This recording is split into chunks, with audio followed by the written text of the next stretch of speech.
Everyone tells you Washington has no income tax. They may be getting that millionaire's tax. It's being litigated right now, we'll see. But almost nobody tells you what you're actually paying instead. By the end of this video, you'll know exactly what taxes you'll owe living in Kitsap County and who pays the most and the one tax most sellers forget exists until escrow takes the check out of the proceeds.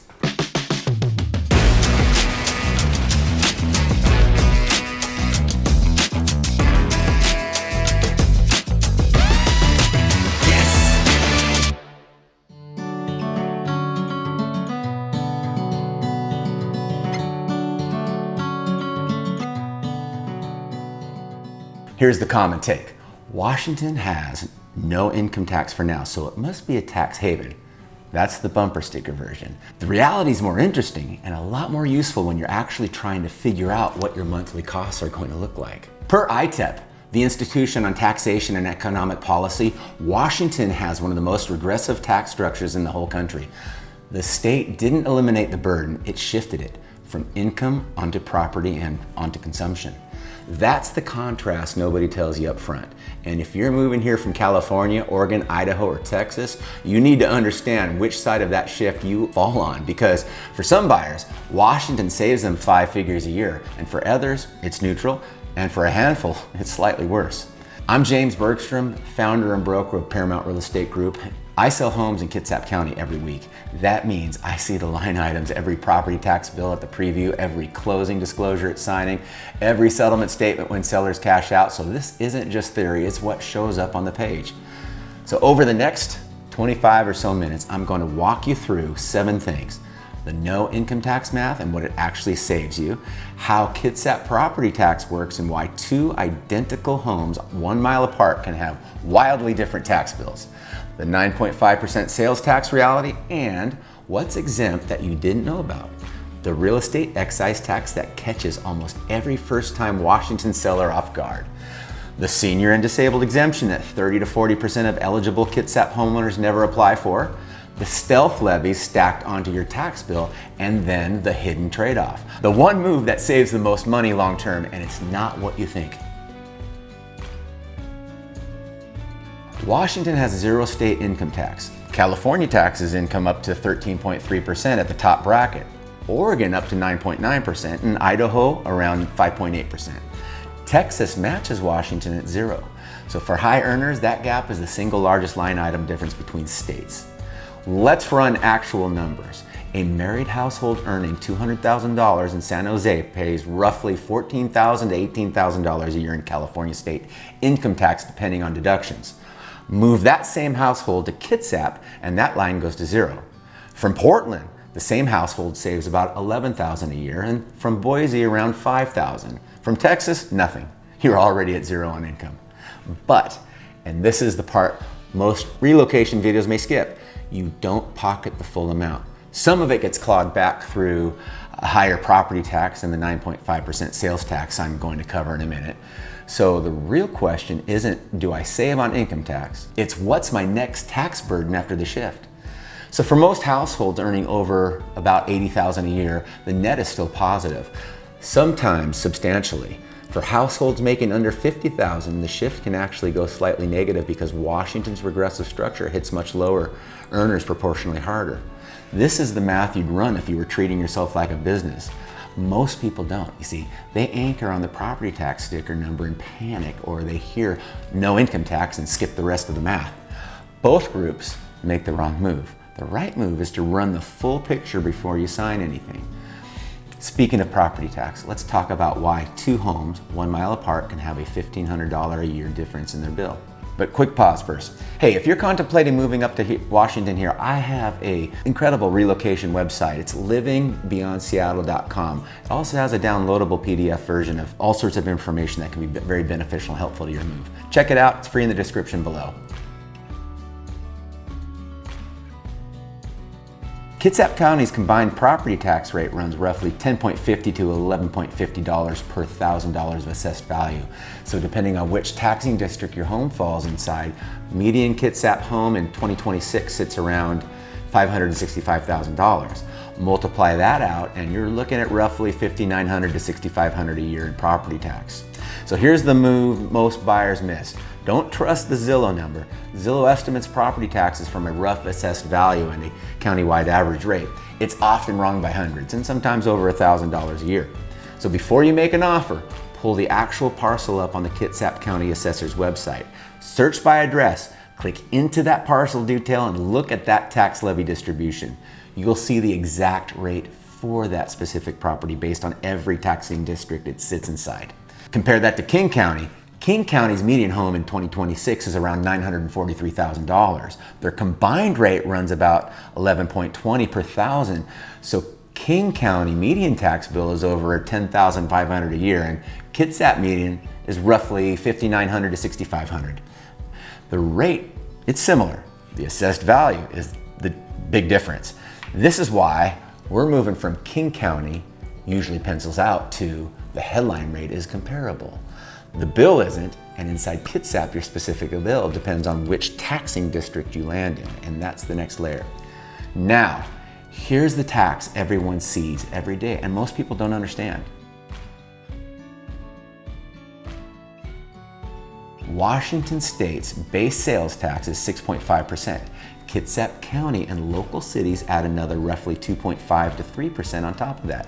So depending on where you're standing when you swipe the card, Bremerton total combined rate is about 9.5%. Poulsbo runs about 9.1. Unincorporated Kitsap, places like Seebeck or Hansville, runs around 9.0. Here's what most relocators don't know. Washington exempts groceries from sales tax. That's a huge category. Prescription drugs are exempt.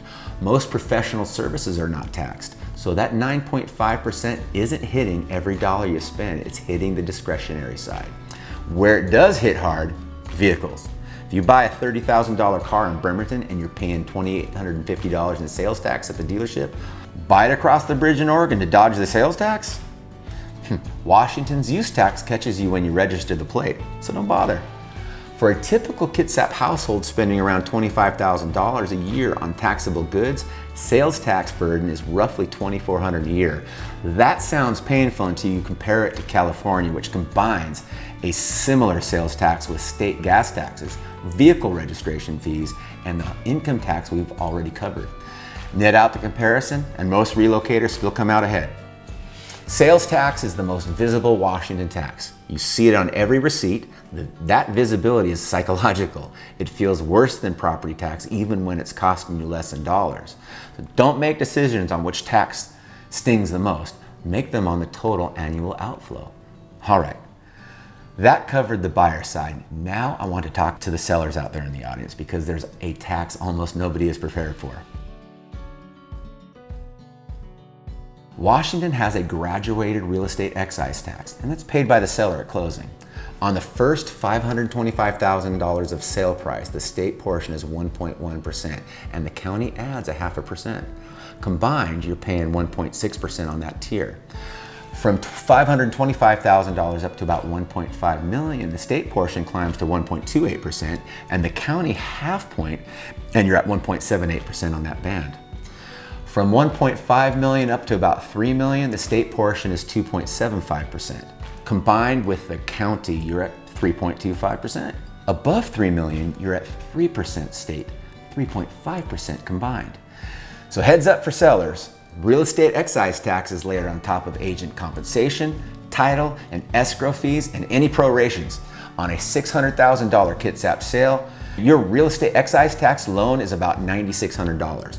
On a $1.2 million sale, you're around $20,500. And those numbers come straight off your proceeds. Run the math before you list. Take your expected sales price, calculate real estate excise tax first using the tiers, then add roughly 6% for agent compensation plus another 1% for title, escrow, and miscellaneous closing costs. That's your total cost of selling roughly, usually around 8 to 9% of the sales price for homes under $1 million and slightly more above it. This is why I push sellers to think in terms of net proceeds and not list price. A $700,000 list with 8.5% total selling cost nets you about $640,000 before mortgage payoff. If your remaining loan balance is $400,000, you're walking with $240,000, not $300,000. So first-time Washington sellers almost never see real estate excise tax coming. Why? Because when they bought, they were focused on the buyer side, and the buyer side doesn't pay real estate excise tax, so it never registered. And now they're on the other side of the table, and the line item hits. There's no way around it. Real estate excise tax applies on virtually every transfer. Plan for it, build it into your pricing strategy. Now, if you're 61 or older or disabled, the next one could cut your property tax bill in half, and most eligible people never apply. Washington offers a senior citizen and disabled person's property tax exemption under RCW 84.36.381. Kitsap County participates for 2026. The income threshold is roughly $58,000 combined household disposable income, and that's the highest tier. Lower tiers get larger exemptions. There's also a separate property tax deferral program for incomes up to about $70,000. That one lets the state pay your tax and recover it when the home is sold or transferred. Different program, different math, but worth knowing exists. Here's the critical detail I think most people miss. Disposable income in this statute is not the same as your gross income tax or AGI. You get to subtract qualifying medical expenses, long-term care premiums, certain Medicare premiums, and some other deductions before you hit the threshold. That means a Kitsap homeowner who looks at the $58,000 number and thinks, I make more than that, might actually qualify once medical and insurance deductions come off. I've seen retirees with $75,000 gross who qualified after deductions. So how to apply? Kitsap County Assessor's Office. There's a paper application and an online portal. Documentation requirements include proof of age or disability, prior year tax returns, and any medical expense records. The exemption implies starting the year you file, so don't wait, get right on that. Estimates suggest 30 to 40% of eligible Kitsap homeowners never actually apply for this exemption. The math? A $565,000 home at 11 per thousand owes about $6,200 in property tax. The senior exemption at the highest tier can cut that by $1,500 to $3,000 a year. Over a 15-year retirement, that's $22,500 to $45,000 in money that just walks away from people who could have it. Your property tax bill in Kitsap isn't one number, it's a stack. Let me build it for you. State school levy applies everywhere in Washington. Kitsap County General applies everywhere in Kitsap. City levy, only if the home is inside city limits, places like Bremerton, Bainbridge, Poulsbo, or Port Orchard. Local school district levy varies by district. Central Kitsap, North Kitsap, South Kitsap, Bremerton, or Bainbridge. Fire district levy varies. Kitsap Fire and Rescue, North Kitsap Fire, Bremerton, Bainbridge EMS levy is usually paired with the fire district. Then there's the library district. Kitsap Regional Library serves most of the county. Port District, Port of Bremerton, Port of Kingston, Hospital District, where applicable, cemetery, park, conservation, and other voter-approved levies as they pass. Here's why this matters. Two homes 1 mile apart can sit in completely different taxing district combinations. One might be inside Bainbridge city limits, served by Bainbridge Schools and Bainbridge Fire. The neighbor across the bridge is unincorporated, served by Central Kitsap Schools and inside Kitsap Fire and Rescue. Same square footage, same view, different bill, often by $1,200 to $1,800 a year. How to check before you write that offer. Pull the parcel up on the Kitsap County Assessor's site. Look at the levy distribution breakdown. Every line is shown, every district, every rate, every dollar, add them up. That's your real annual cost, not the Zillow estimate. So, when you're comparing two houses, you're not just comparing square footage and lot size and updated kitchens, you're also comparing a tax district stacks.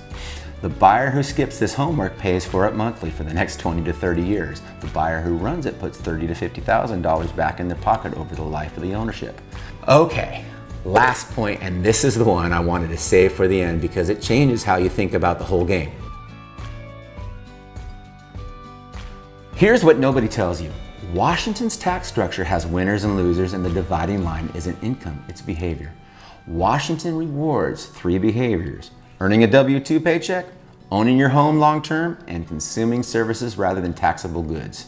Washington punishes three behaviors: heavy consumer spending on taxable goods, frequent home sales, and short stay real estate ownership. The single move that saves the most money in Kitsap is staying in the same house longer. Every time you sell and rebuy, you eat real estate excise tax on the sell side. That's 1.6 to 3.5% off the top of your sale price. You eat sales tax on the move itself. New furniture, services, vehicle adjustments. Call it another few $1,000s in 9.5% tax. You reset your property tax basis on the buy side, which usually means a higher assessed value than the home you left, and you eat agent compensation, title, escrow, all of it. All right, total cost of a single move on a typical Kitsap transaction is usually 10 to 13% of your sales price when you include the buy on the other side. That number compounds. The buyer who moves every 5 years for a nicer house loses 30 to 40% of their equity to friction over a 20-year window. The buyer who stays in the same house makes targeted improvements and lets equity build, keeps that money. Secondary move, that saves big. When you do buy, choose a home in a lower levy taxing district if your priorities allow it. A $1,500 a year property tax difference compounded with inflation over 30 years is $60,000 to $80,000 in literally real money. Tertiary move, if you're 61 or older or you qualify on disability, apply for the senior exemption the first year you're eligible. Do not wait on this. Every year you wait, money's out the door. People obsess over interest rate when they buy a house. They'll move heaven and earth for a quarter point. The bigger long-term number, by an order of magnitude, is your taxing district stack plus your real estate and excise tax frequency. Pick right once and stay long, and you out-earn the buyer who chases the next nicer neighborhood every 5 years. Washington didn't eliminate the tax burden. It shifted it onto behavior. Behavior like an owner instead of a trader, and the system works in your favor. All right, quick recap. The no income tax math saves most relocators 5 figures a year. Property tax in Kitsap is reasonable but varies widely by district. Check the parcel. Sales tax is 9.5% but exempts groceries and prescriptions. Real estate excise tax is the tax sellers always forget about. It's 1.6 to 3.5% of your sale price. Senior exemption is real money that 30 to 40% of eligible homeowners never claim. Stealth levies inside your bill can swing $1,500 a year between neighboring homes, and the single biggest move that saves the most long-term is staying put. You came in not knowing what you'd actually pay. You're leaving with a framework. Which number matters? Where to look them up, and which decisions move the needle. That's the difference between guessing and planning. If you're thinking about moving to Washington State, go check out my website, livingbeyondseattle.com. Inside of that's also a relocation guide that you can download. It's a great informative site, offers lots of just information on everything Washington. Also, please like and subscribe. I try to put out a new video twice a week, and I appreciate you all watching. I'm James Bergstrom. Hope to see you on the next one.